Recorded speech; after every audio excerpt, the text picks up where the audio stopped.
सारे मिलाकर हम इनको थर्मोडायनेमिक्स बोल देते हैं इन सारों को, ठीक है। और ये सारे मैकेनिक्स के अंदर आ रहे हैं। और उसके बाद में हम ये वाला चैप्टर हो जाता है SHN और यहाँ पर आ जाता है वेव। ये 11 फिजिक्स है। नमस्कार साथियों, स्वागत है बायोबाइट्स के इस शानदार प्लेटफॉर्म पर। आज हम एम्स BSc नर्सिंग के लिए सिलेबस देखने वाले हैं। किसी भी एग्ज़ाम की प्रिपरेशन स्टार्ट करने से पहले अपन उसके सिलेबस को बहुत अच्छी तरीके से समझते हैं। उस प्रिपरेशन के दौर में जहाँ कंपटीशन नेक्स्ट लेवल पर है, वहाँ पर स्टूडेंट को खुद से भी एफ़र्ट और अपडेट रहना चाहिए, अपने तरफ से एफ़र्ट देने चाहिए और हर एक नए अपडेट की तरफ उसे जाना चाहिए। अभी सिलेबस के अंदर काफ़ी चेंजेस हुए हैं। BSc नर्सिंग के लिए आपकी जो NCERT है वो भी बदल चुकी है, काफ़ी सारे चैप्टर्स हटाए गए हैं। और आप सभी को पता है कि एम्स ने BSc नर्सिंग और पैरामेडिकल के लिए एग्ज़ाम डेट घोषित कर दी है।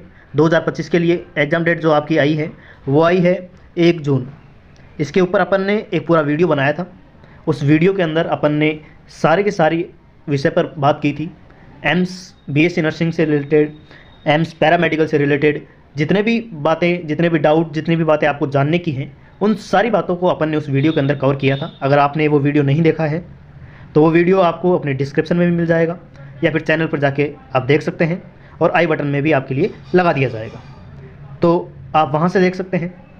एक बात और रहती है कि ये और थोड़ी सी जो बातें हैं मैं थोड़ा सा कंसाइज वे में यहाँ पर बताते हुए चलता हूँ कि एम्स BSc नर्सिंग का जो एग्ज़ाम है वो 12th पास स्टूडेंट दे सकते हैं और 12th पास में भी सिर्फ और सिर्फ गर्ल्स स्टूडेंट ही दे सकती हैं, गर्ल्स स्टूडेंट ही दे सकती हैं।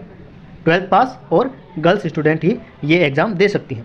तो मैं तो कहूँगा कि 12th पास हर एक गर्ल्स कैंडिडेट को ये एम्स BSc नर्सिंग का एग्ज़ाम देना ही चाहिए। एक अच्छी अपॉर्चुनिटी होती है। इस तरीके से देख सकते हैं कि इंडिया के अंदर जो एक हाईएस्ट लेवल की, नंबर 1 लेवल की जो इंस्टीट्यूट है एम्स, ये इस सिलेबस को, ये इस कोर्स को कंडक्ट करवा रही है, वो भी फ्री में। आपसे इस कोर्स का 4 साल का कोर्स है और इस कोर्स का बिल्कुल भी चार्ज नहीं लिया जाता है। आपको हॉस्टल भी दी जाती है मिनिमम फीस में। तो ये आपके भविष्य के लिए एक गोल्डन अपॉर्चुनिटी हो सकती है।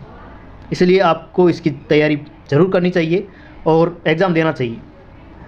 अगर आप पूरी साल मेहनत करते हैं तो आपका सुनिश्चित रूप से ये एग्ज़ाम क्लियर हो जाएगा। अभी इसके अंदर इतना कंपटीशन नहीं होता है क्योंकि हर एक अभिभावक की, हर एक गार्जियन की अभी मेंटलिटी इतनी ज़्यादा प्रॉपर तरीके से नहीं हो पाई है कि वो गर्ल्स को बाहर पढ़ने के लिए भेजें या फिर हायर एजुकेशन के लिए अपने सिटी से बाहर कहीं जाने दें।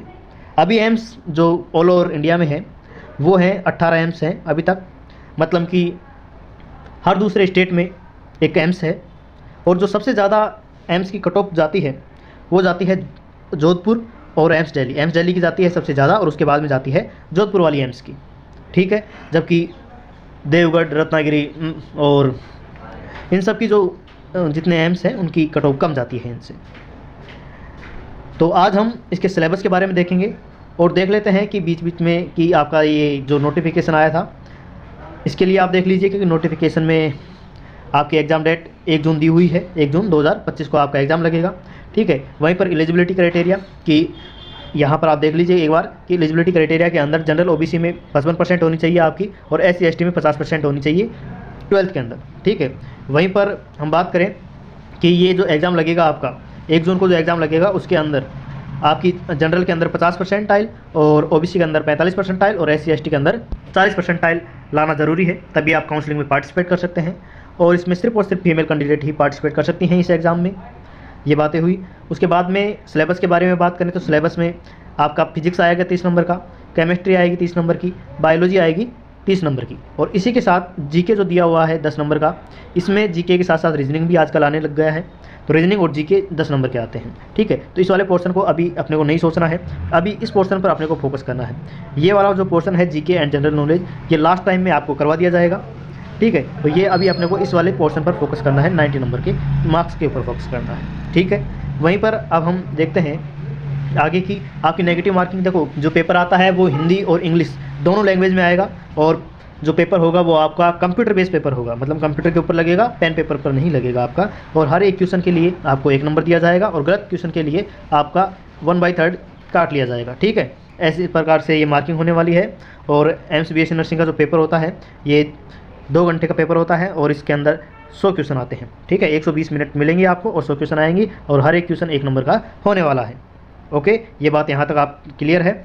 आगे हम बात करते हैं कि आपका सिलेबस क्या रहने वाला है। फिजिक्स का सिलेबस देखते हैं, 11th फिजिक्स, ठीक है। 11th फिजिक्स सबसे पहले देखते हैं। 11th फिजिक्स में आप देखिएगा जो पहला चैप्टर है वो है फिजिकल वर्ल्ड, जो दूसरा है यूनिट एंड डायमेंशन, तीसरा है 1D, है ना, जो दूसरा है। इसके बाद में 1D आ जाता है, 2D आ जाता है, NLM आ जाता है, वर्क पावर एनर्जी आ जाता है ना।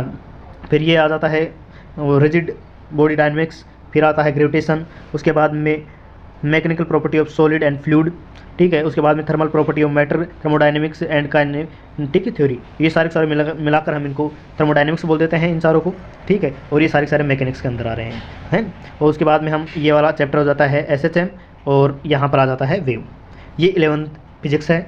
इसके आगे हम देखें केमिस्ट्री 11th की। 11th केमिस्ट्री में आ जाता है सबसे पहले मोल कंसेप्ट, उसके बाद में एटम आता है, उसके बाद में पीरियोडिक टेबल आ जाती है, उसके बाद में केमिकल बॉन्डिंग आ जाती है। यहाँ से इस चैप्टर को हटा दिया गया है। अगर आपके पास जो NCERT की बुक्स हैं वो नई नहीं है, पुराने वाली NCERT की बुक हैं, तो आप इन चैप्टर को स्किप कर दीजिएगा। बाकी आपको अगर नई ला सकते हैं तो आप नई खरीद सकते हैं, वरना इतनी खास ज़रूरी नहीं है कि आप नई लाए ही। इन चैप्टर को जो मैं आपको यहाँ पर ऐसे क्रॉस कर दिया है उन चैप्टर्स को आप छोड़ देना, बाकी चैप्टर वैसे सेम ही है, ठीक है। और आगे अगला जो चैप्टर है वो है थर्मोडायनेमिक्स, उसके बाद में इक्विलिब्रियम, रेडॉक्स आ जाएगा। उसके बाद में फिर आएगा ऑर्गेनिक केमिस्ट्री स्टार्ट, मतलब ये यहाँ से हट चुका है, हाइड्रोजन और S ब्लॉक दोनों हट चुके हैं।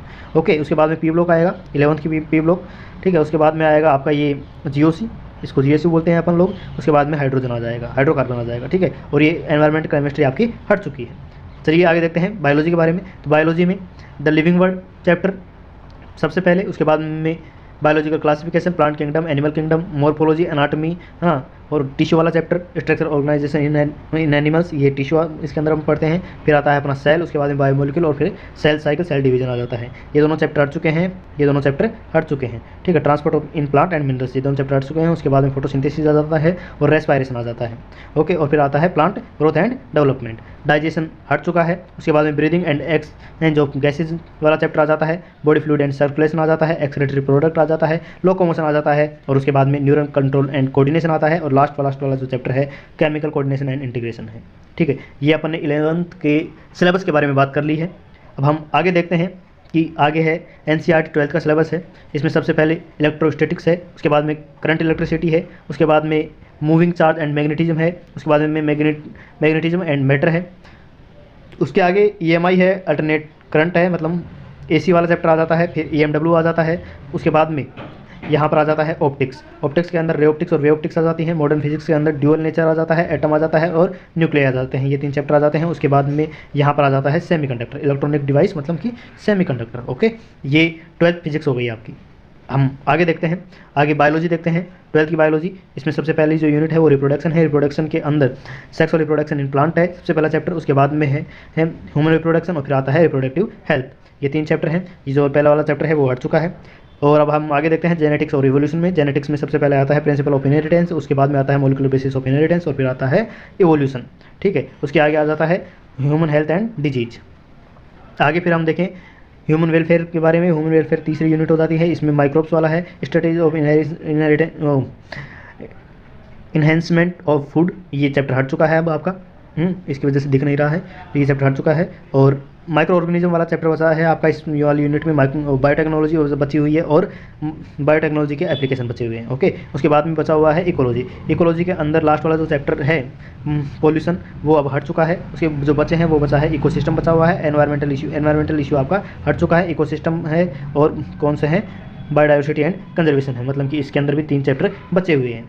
हम आगे देखते हैं केमिस्ट्री के बारे में, 12th केमिस्ट्री के बारे में। जो सॉलिड स्टेट है, सॉलिड स्टेट हट चुका है, सॉल्यूशन है आपका। वहीं पर इलेक्ट्रोकेमिस्ट्री भी है और केमिकल काइनेटिक्स है, ठीक है। वहीं आगे फिर सरफेस केमिस्ट्री का थोड़ा सा वाला पार्ट बचा हुआ है, इसको एक बार के लिए आप छोड़िए, लास्ट में आपको इसको पढ़ सकते हैं, ठीक है। वहीं पर P ब्लॉक और फिर DA ब्लॉक। P ब्लॉक से कुछ चीज़ें हटी हैं, कुछ चीज़ें हटी हैं, अंदर से पूरा चैप्टर नहीं हटा है अभी, ठीक है। वहीं पर हम बात करें कोऑर्डिनेशन कंपाउंड के बारे में।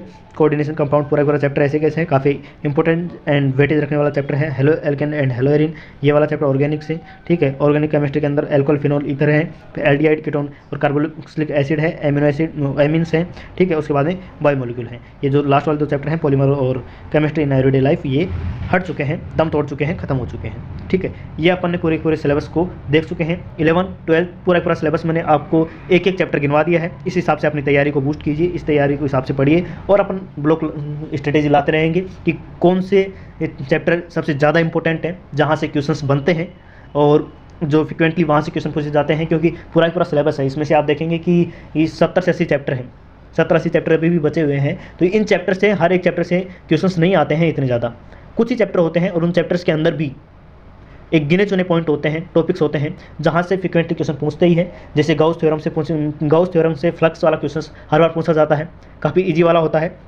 तो ऐसे वाले जो टॉपिक हैं उनके ऊपर अपन वीडियोज़ लाते रहेंगे, इसीलिए चैनल पर बने रहिए और चैनल को सब्सक्राइब कर लीजिए, क्योंकि ये आपके प्रिपरेशन में ये चैनल आपके लिए बहुत ही हेल्पफुल होने वाला है। और हम यहाँ पर फिजिक्स की क्लासेज भी स्टार्ट करने वाले हैं जल्द ही।